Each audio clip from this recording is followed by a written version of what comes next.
Hello friends, welcome to Sneha's kitchen.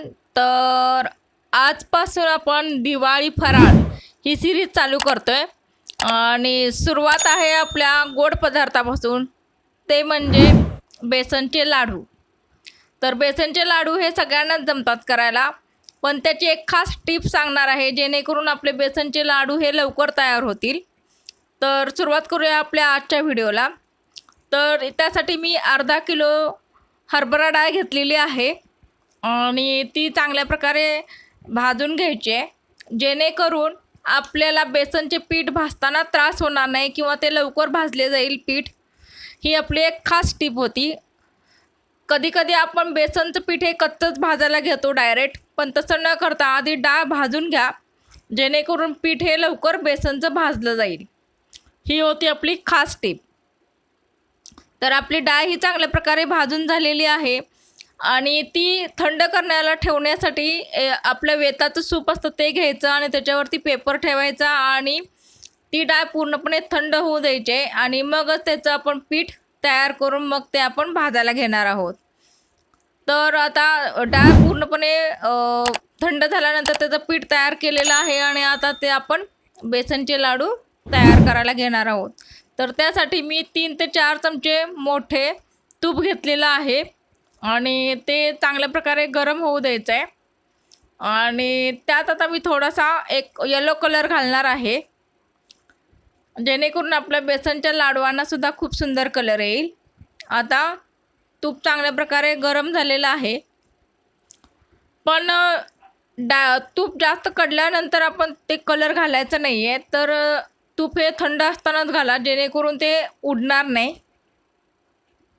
आता ते बेसन आता मी 2 वेळा भाजून घेणार आहे, जेणेकरून आपल्याला ते बेसन चांगल्या प्रकारे भाजता येईल। तुपाचं प्रमाण आपल्याला बेसनमध्ये जास्त हवं असेल किंवा कमी, त्यानुसार आपण ते तूप घालायचं आहे आणि बेसनचे जास्त तूप घातल्यानंतर सुद्धा त्याला बाहेर तूप सुटल्यासारखं वाटतं, त्यामुळं योग्य प्रमाणातच तूप घाला, जेणेकरून आपले लाडू खूप छान होतील। आता आपलं बेसन चांगल्या प्रकारे भाजून झालेलं आहे, कारण आपण आधी डाळ भाजून घेतली होती आणि मगच आपण बेसन भाजायला घेतलेलं आहे। तुम्ही बघू शकता कलर खूप सुंदर आलेला आहे आपल्या पिठाला आणि त्यात तूपसुद्धा चांगल्या प्रकारे मुरलेलं आहे। आता तुम्ही बघू शकता। आता ते काढून घ्यायचं आहे एका स्टीलच्या पाटीमध्ये, जेणेकरून आपलं पीठ हे लवकर थंड होईल।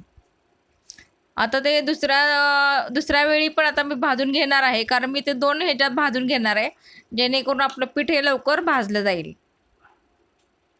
आता त्यात सुद्धा मी थोडासा कलर घातलेला आहे, जेणेकरून आपलं पीठ हे एकसारख्या कलरचं येईल आणि चांगल्या प्रकारे भाजून घ्यायचं आहे।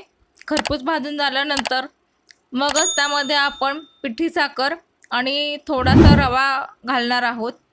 रवासुद्धा घालताना तो आधी बारीक करून घ्यायचा आहे थोडासा, जेणेकरून पीठ आणि रवा चांगल्या प्रकारे मिक्स होईल। आधी आता आपण पीठ भाजून घ्यायचं आहे चांगल्या प्रकारे आणि मगच त्यामध्ये आपण रवा भाजलेला मिक्स करायचा आहे। तुम्ही जर स्नेहाज किचन जर पहिल्यांदाच पाहत असाल तर स्नेहाज किचनला सबस्क्राईब करा। व्हिडिओ आवडत असेल तर लाईक करा, शेअर करा आणि कमेंट करा आणि बेल आयकॉन नक्की दाबा, जेणेकरून माझ्या नवनवीन व्हिडिओचं नोटिफिकेशन तुम्हाला मिळून जाईल। आता व्हिडिओमध्ये बघू शकता माझ्याबरोबर माझ्या सासूबाईसुद्धा आहेत। आता आम्ही थोडासा रवा बारीक करून घेतलेला तो आता त्यामध्ये भाजून घेणार आहे आणि रवा हा लालसर भाजून घेणार आहे आणि मग त्यामध्ये मिक्स करणार आहे। आता रवा लालसर झालेला आहे आपला, आता तो त्यामध्ये मिक्स करणार आहे आपण आणि जेव्हा पीठ आपलं थंड होईल, कोमट होईल, तेव्हाच आपण त्यामध्ये पिठी साखर घालायचे आहे। त्याच्यासाठी पिठी साखरेचं प्रमाणसुद्धा अर्धा किलोच्या हरभरा डाळीच्या पिठासाठी अर्धा किलोच पिठी साखर मी घेतलेली आहे आणि वेलची 2 ते 3 चमचे घातलेली आहे। तुम्ही बघू शकताय पीठ आता आपलं कोमट झालेलं आहे आणि आता त्यामध्ये आपण पिठी साखर घालणार आहोत। पिठी साखरसुद्धा तुम्हाला लाडू कितपत गोड हवेत, जास्त प्रमाणात गोड हवे असतील तर साखर जास्त घाला आणि जर कमी गोड हवे असतील तर कमी घाला। आता तुम्ही बघू शकता। आता त्यामध्ये चांगल्या प्रकारे मिक्स करायचे आपल्याला पिठी साखर आणि मगच आपण आता लाडू बांधायला घेणार आहोत. आणि त्याच्यातल्या सगळ्या गाठी या फोडायच्या आहेत. जेव्हा आपण तुपामध्ये पीठ भाजतो तेव्हा त्याच्या सगळ्या गाठी या पिठातल्या फोडायच्या आहेत, जेणेकरून आपल्याला लाडू बांधताना त्रास होणार नाही. आता त्यामध्ये पिठी साखर आणि वेलची चांगल्या प्रकारे मिक्स झालेली आहे. आणि आता आपण लाडू बांधायला घेतलेले आहेत.